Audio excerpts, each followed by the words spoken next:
അത് വാ അബദ്ധം എന്ന് പറയാമെങ്കിലും അതുമാത്രമല്ല, കേരളത്തിൽ കോൺഗ്രസും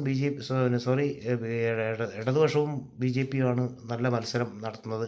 എല്ലാ മണ്ഡലങ്ങളും ഇടതുപക്ഷവും ബി ജെ പിയാണ് മത്സരങ്ങൾ നടത്തുന്നത്. ഇങ്ങനെയുള്ള ഡയലോഗുകൾ അടിച്ച് ബി ജെ പിയെ മുഖ്യധാരയിലേക്ക് എത്തിക്കാൻ നടത്തിയൊരു ശ്രമം ഉണ്ടായി, നമുക്കറിയാം. അപ്പോൾ അത് കൂടെ കൂട്ടിക്കുഴച്ച് വായിച്ചാൽ നമുക്കറിയില്ല. എന്തായാലും ജയരാജനെതിരെ നല്ലൊരു ആരോപണമായിട്ടാണ് സുധാകരൻ വന്നിരിക്കുന്നത്. ജയരാജൻ്റെ മറുപടി നമുക്ക് നോക്കാം. ആരൊക്കെയോ എവിടെയൊക്കെയോ എന്തൊക്കെയോ മണക്കുന്നുണ്ട്. അത് ആണോ സുധാകരനാണോ, ആരൊക്കെയോ ബി ജെ പിയിലേക്ക് പോകുമെന്നൊക്കെ നമുക്ക് കണ്ടറിയാം. കേരള രാഷ്ട്രീയവും കൂടെ നന്നായി പഠിച്ചു തുടങ്ങിയ സ്ഥിതിക്ക് കേരള രാഷ്ട്രീയത്തിൽ ഇനി ആരെങ്കിലുമൊക്കെ ബി ജെ പിയിലേക്ക് പോയേക്കാം. മോദി ഭരണം വീണ്ടും ആവർത്തിക്കും. കേരളത്തിൽ 1-2 അക്കൗണ്ട് തുറക്കുകയാണെങ്കിൽ ബി ജെ പിയിലേക്ക് എടുത്തിയാട്ടം വീണ്ടും ഉണ്ടാകും.